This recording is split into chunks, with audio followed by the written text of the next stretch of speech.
So we continue over here on the same subject of the Alter Rebbe taking into consideration all issues and problems that a person could have in the duration of his lifetime, which would perhaps disturb, interfere with his ability to stand on a constant basis with simcha v'tuv levov, joy, and literally meaning gladness of heart.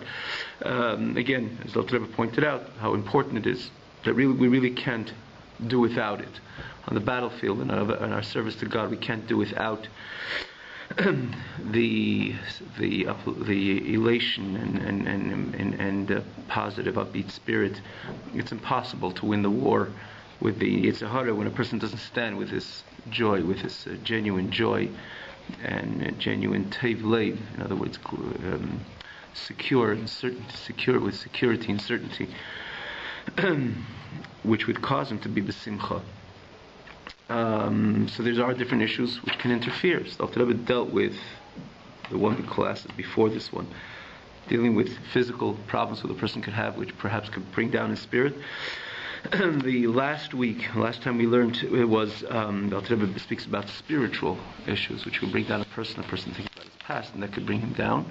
And again, we dealt with this articulately in the last class, and this Perek with Alter Rebbe begins the 27th chapter, which this is the beginning of today's class. Again, the 27th chapter in Tanya, and again, you could follow the previous classes on koshertube.com, as well as tanyaonline.com, with the advantage of the text. I will just note we try to catch up as quick as we can with the to put it on to the latter website in order that we should be up to date. Sometimes we're backed up a little bit, a week or two, but everything ultimately comes on with Hashem's help. So we begin today the 27th chapter. Now, what is Alter Rebbe dealing with in the 27th chapter? Other issues. Again, it's in the context of spiritual problems, but not spiritual problems of a person lamenting his past or reflecting on his past, which could bring his spirit down, but rather on the present battle. A person could be down because of the present battle he has with his Yetzer Hara. Meaning that the struggle, the challenge, the struggle with the Yetzer Hara, the challenges the Yetzer Hara presents us with, could be, and not only could be, are many times kind of even tormenting, which means he doesn't only tell us to do things which are outright bad action, for example, which I can stay away. I don't have any particular temptation to eat not kosher, especially in a day like the world like today. A person could have he could eat everything. Everything comes in kosher as well. I don't have, the Jew knows that Hashem says you're not allowed to eat non-kosher. Okay, so go to a kosher restaurant. That's not where the challenge necessarily is. Obviously, everyone has their own challenges, but someone who's usually on the derech hamelech, he's on the way of, he's on the right path. That is not his most important challenge, which you can say a challenge, just brings the spirit down. You're talking about things which are much more subtle, but yet because they are subtle, and because they're more detailed or more type of soul challenges, they reach very deep and can be. In other words, if we don't look at them or understand how Torah wants us to deal with it with the right perspective, they can be very tormenting. And if they're tormenting, they bring our spirit down. And if I bring our spirit down, how do you expect us? How do you expect the Yid to go ahead in with this march, as we use that term, go ahead with joy and elation and upbeat spirit when he's confronted on a constant basis, not only something which comes periodically, infrequently, on a constant basis he's confronted with his challenges. Where the Yetzer Hara again tries to persuade, as we said, it's not something which is extreme or something which is a clear-cut negative action, which not necessarily is my challenge. You're dealing with things which I say subtle means, for example, they're not. When I say subtle, I don't mean to say things which are less important But I mean to say they're dealing with deeper chords of my soul. It's 100% a person, chas v'shalom, as he's driving down the road, to look at things which Torah says is prohibited to look at, as an example. How many times that we're on the road? We're always on the road. How many times we have these challenges? We always have these challenges. And Torah says that the person has to be careful what he looks at, what he thinks about, what he hears.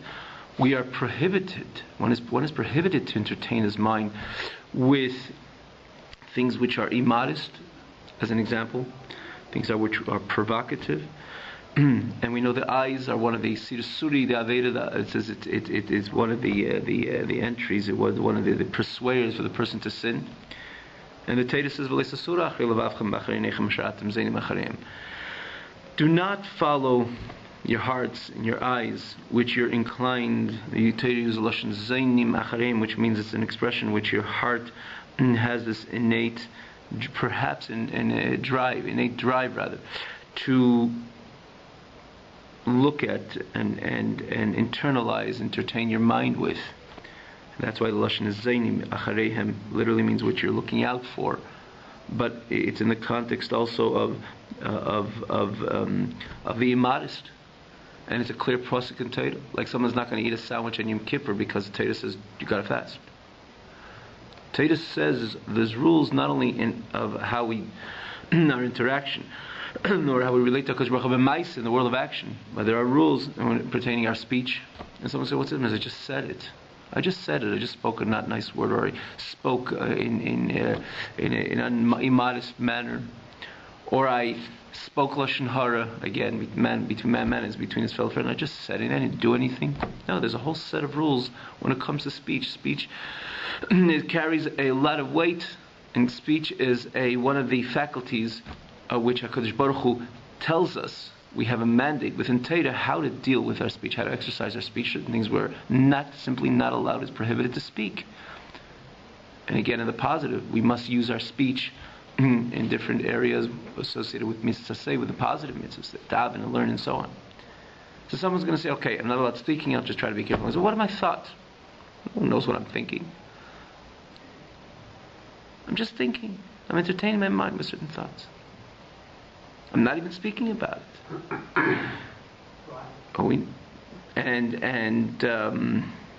What's similar with things which evoke our thoughts to in a specific direction. Our eyes are just looking. But no, the Torah tells us, just like the Torah has a whole set of rules.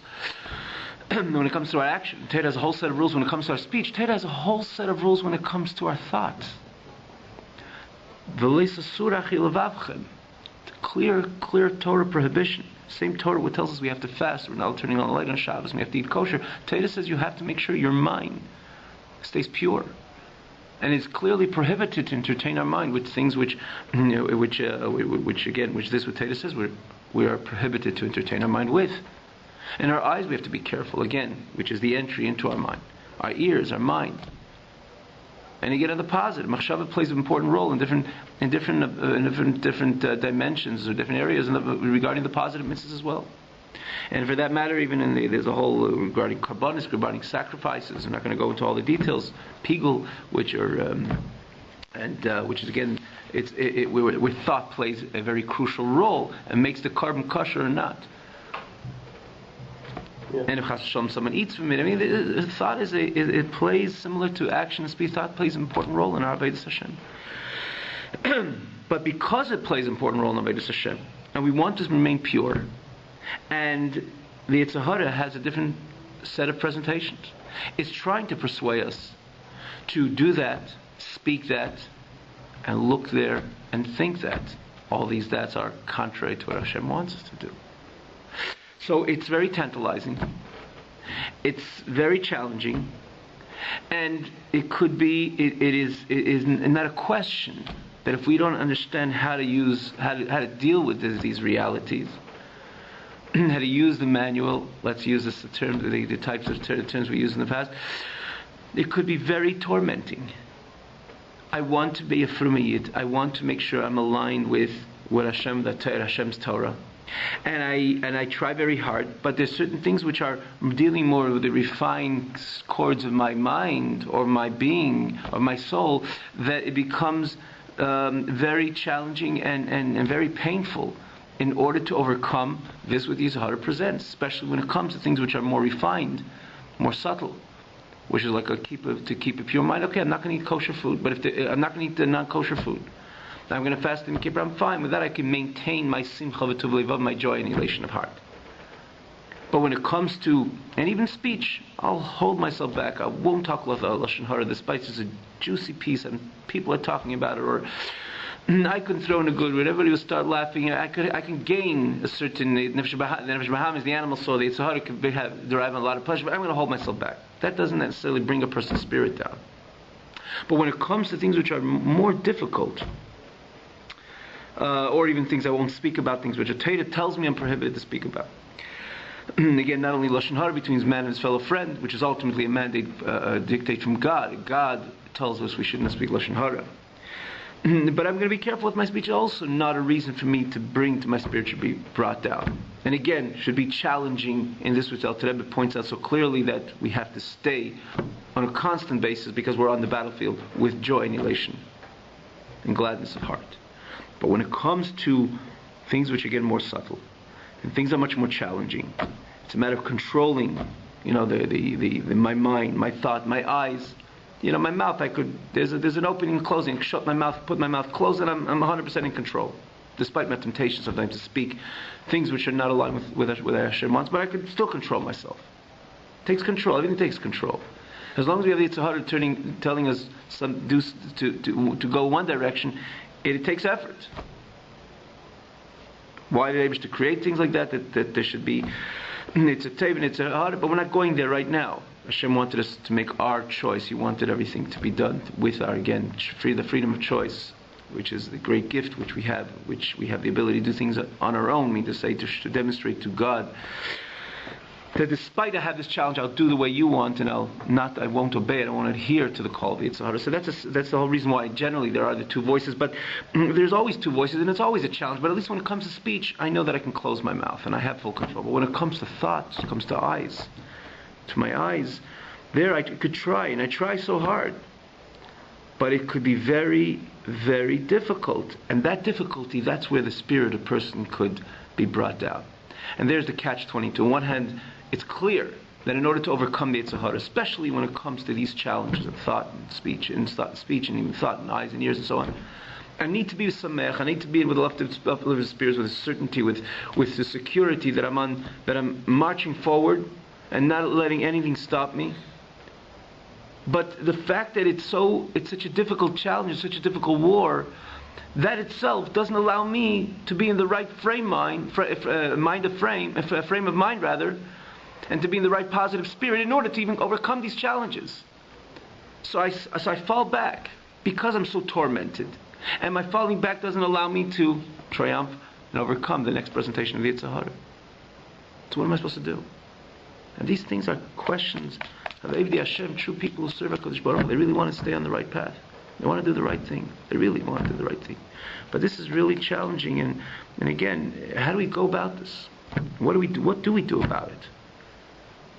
It's almost inevitable to bring our spirits down. If our spirits down, again, the problem is not only it brings our spirit down, it doesn't allow us to overcome the next image, the next presentation of Yetzer Hara.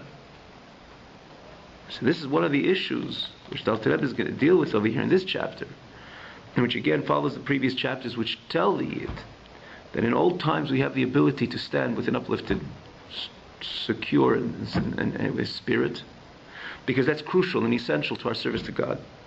And so too, and again, dealing with the previous challenges we dealt with in the previous weeks, the Rebbe addresses a challenge, not something. Again, it's part of the spiritual problems or challenges the person has, but it's different than the last portion which we learned, which are dealing with the down spirit of the Yid based on his past. In this case, however, it's dealing with the present. I know that today, or my challenge today,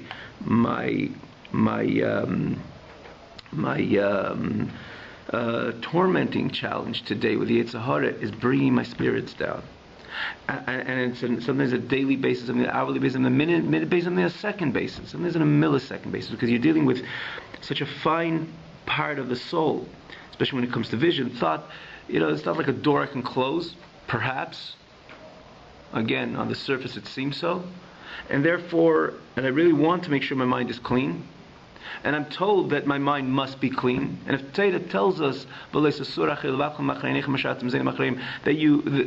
you should not go astray, you should not go after your heart and your eyes, etc., that means that I have the full ability and capacity to be 100% control over my eyes, my ears, and my thought.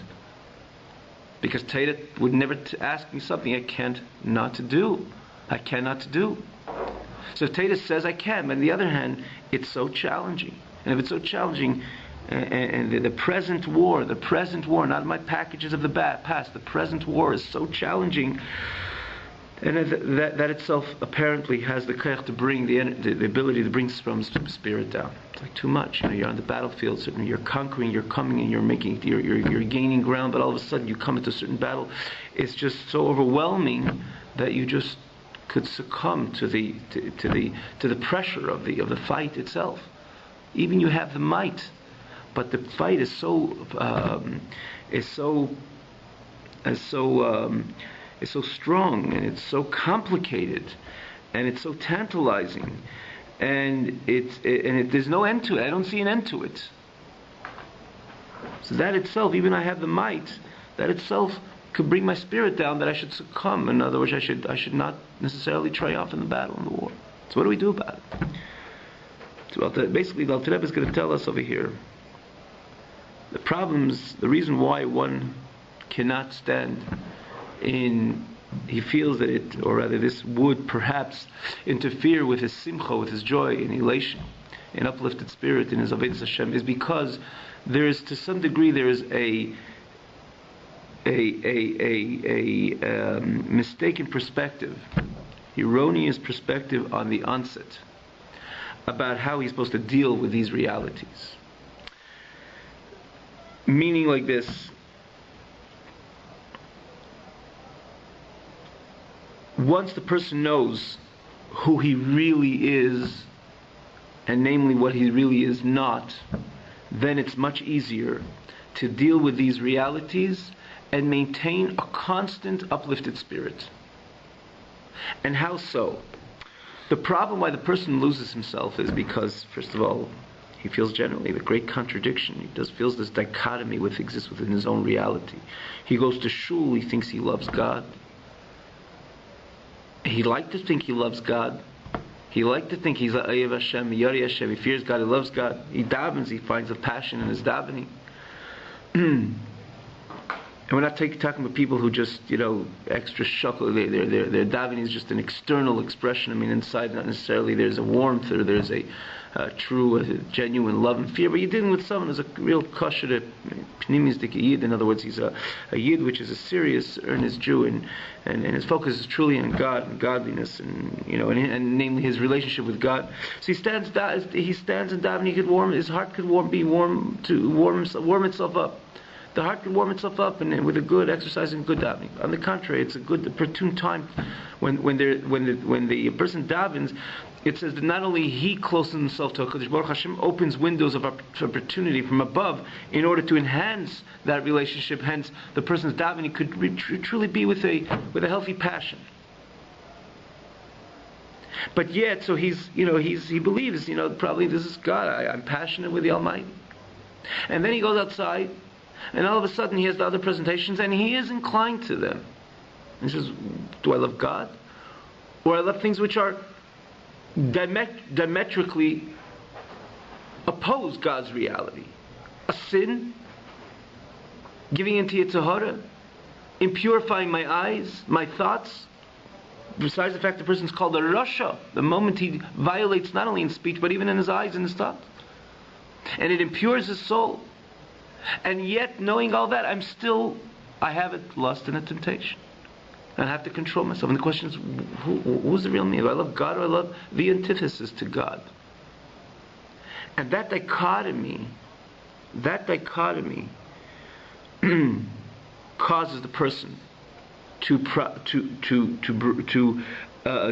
fall into this into this negative spirit and mindset and so on. And namely, he starts the confusion.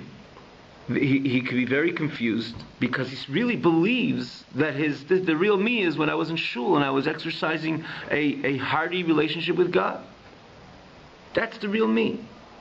So when he comes out and he realizes that he has temptations to things which diametrically oppose the reality of God, which is again, God is holy, pure, and so on, and this is just the opposite, the impure, the unholy.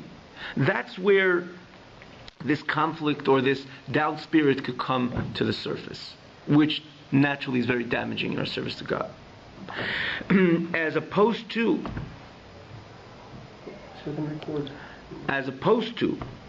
when a person would put things in perspective.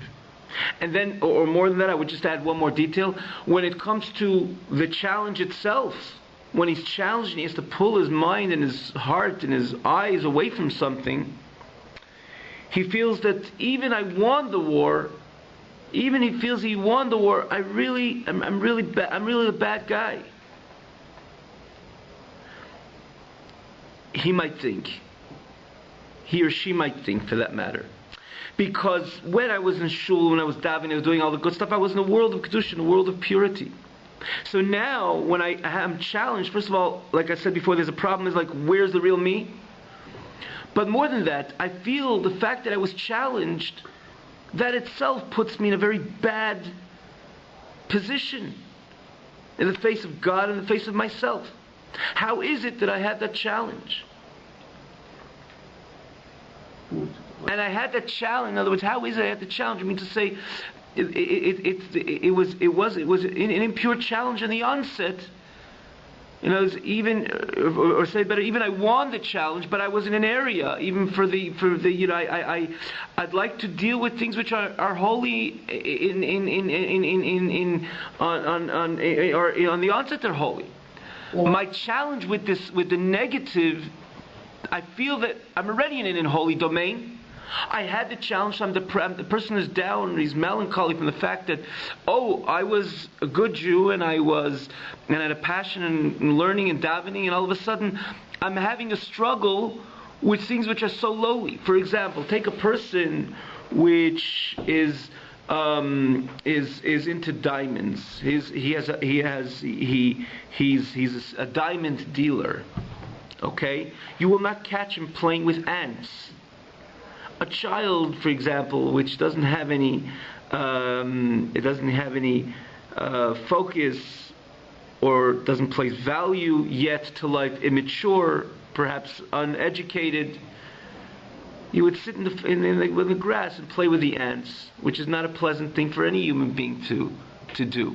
And a child, because sometimes would do so, he gets himself dirty. It doesn't seem like a right thing. A child should play with a nice toy or something, maybe with a nice toy of Jewish content, a puzzle and so on. Playing with ants is like something which it's creepy, right?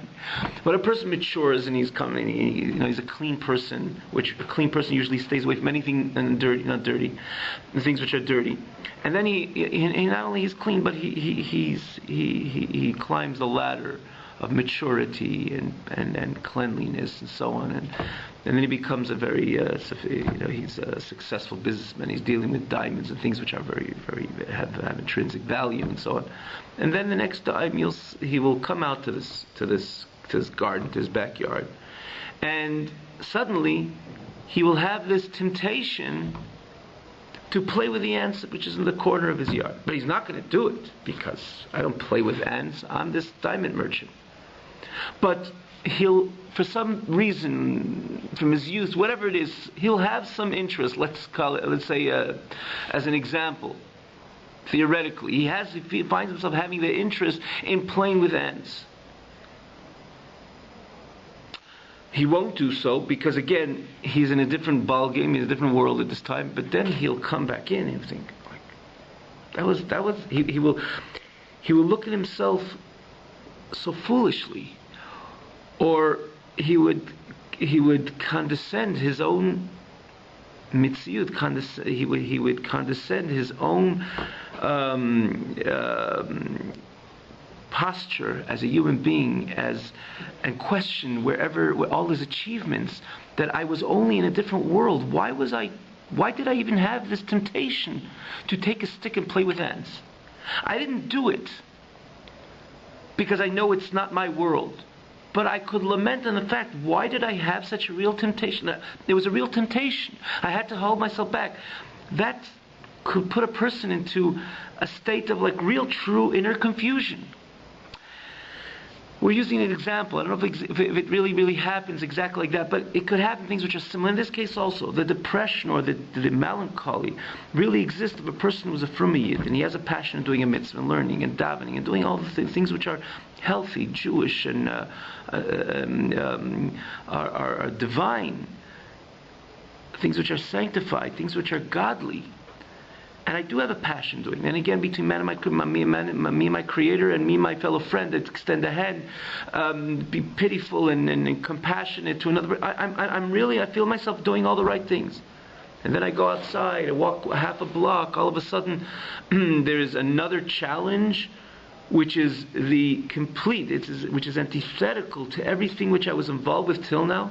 So I know I pulled my eyes away from things which Torah said I should not look at. I know I pulled my ears away, which was something which I was not supposed to hear. I know I averted my mind, not to, God forbid, things which Torah says I'm not allowed to entertain my mind with. But why was it so challenging? Why was it so tempting? I felt that I was in the world of Kedusha, in the world of holiness. I'm probably this very bad guy because my inclination, I'm inclined to all that stuff. I'm inclined to all that bad stuff. I probably must be. So first of all, who is the real me? Which is so confusing. But more than that, and deeper than that, which could really cause this melancholy, bring me to downlift the spirit, means to say that I'm not really that passionate Jew.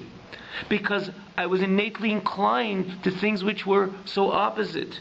And again, we say they're diametrically opposite. A world of impurity which is diametrically opposite than God, which is all about holiness, purity, divinity, etc. So that itself could bring a person down. And even if I overcame it, I'm probably the bad guy. That I had the challenge, I had wars in this garbage in this area. And that truly could bring a person down.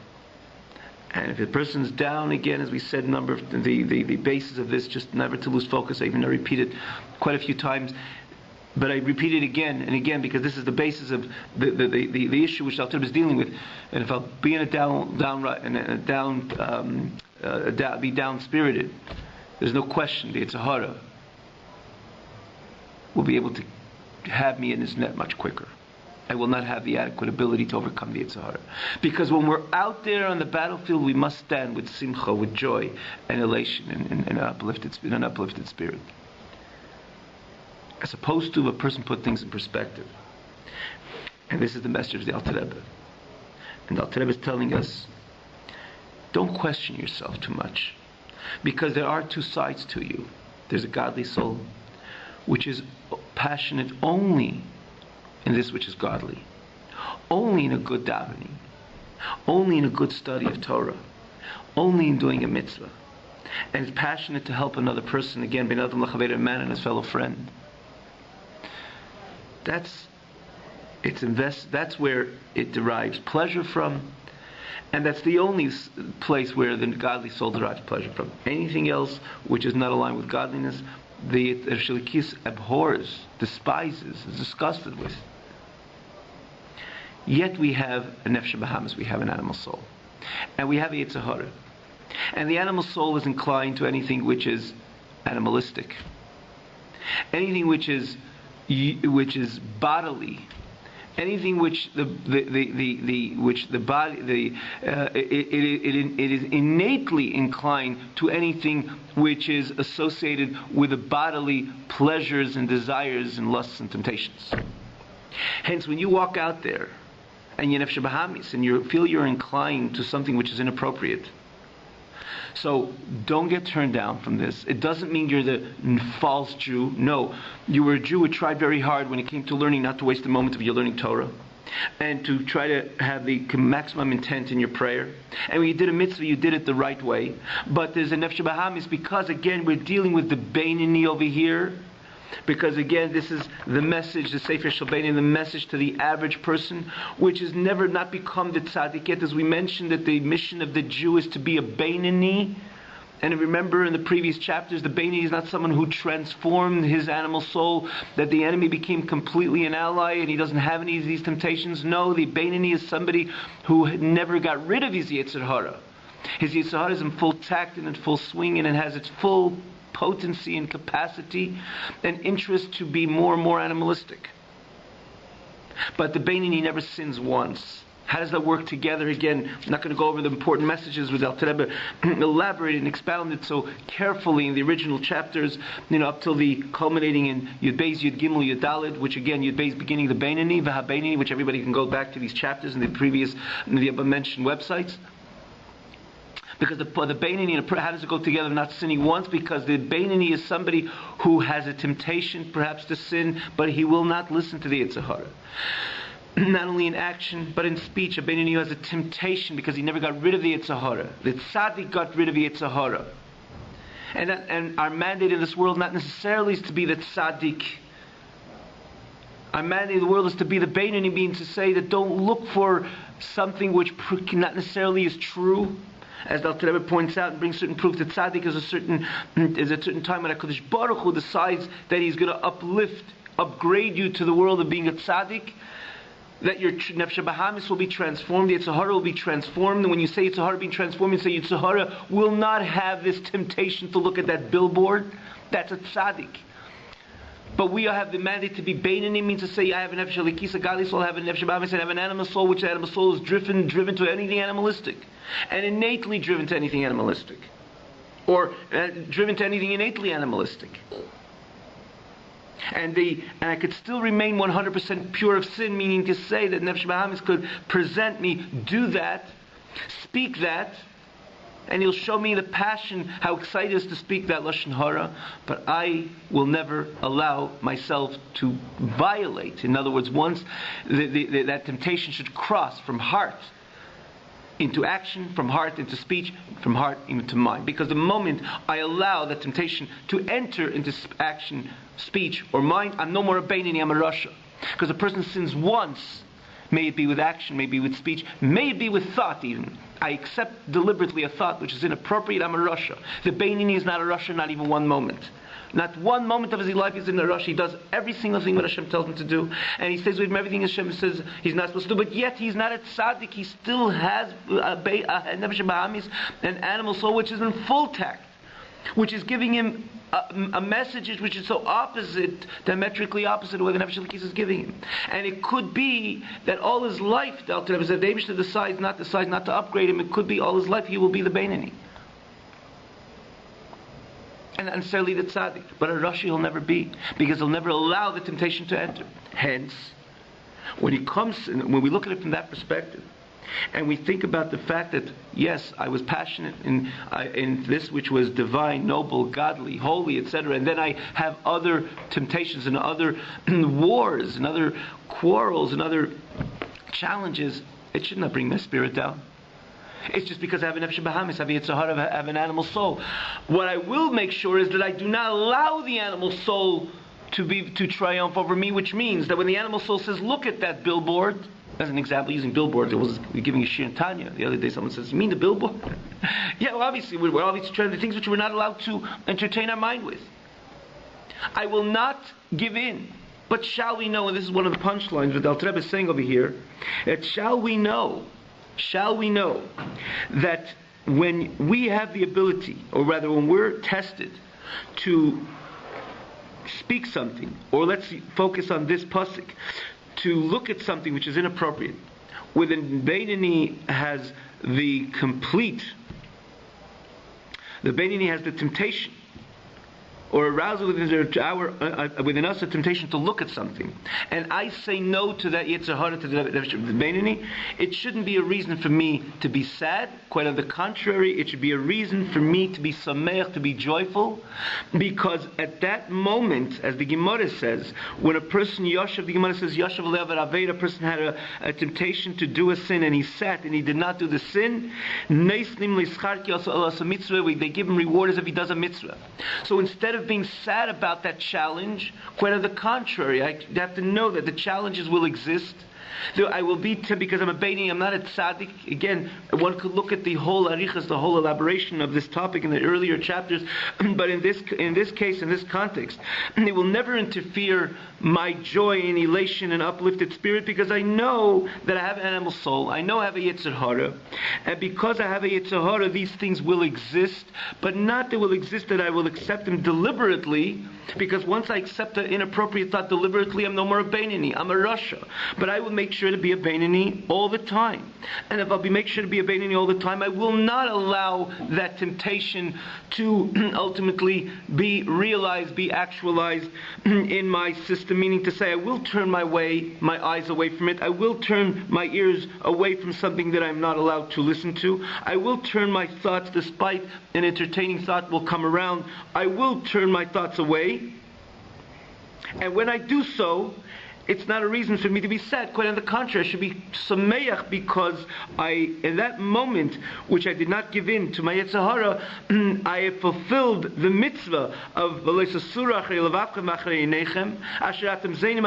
Teda testifies that yes, you will have the temptation, but if I will not give in to that temptation, it's a reason for me to be happy and not sad.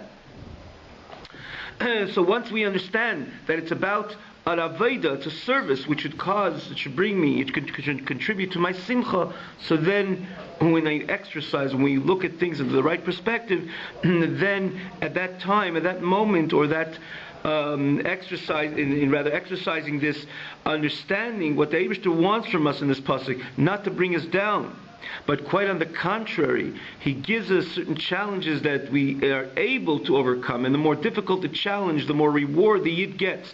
And the more he is aligned with Ratzin Hashem. And Hashem is extremely excited about his overcoming these temptations. So there is a simcha, there's a mutual joy between him and HaKadosh Baruch Hu. So therefore, even he's challenged with all these above mentioned challenges, he's able to maintain his simcha v'tuv levav in order to continue his joy and elation of heart, in order to continue in his march in his Avodas Hashem. I will just say that we didn't do the text tonight, but we'll, God willing, continue the text as Hashem in the upcoming class. But this is the gist of the Alter Rebbe's Pedic. Have a wonderful evening.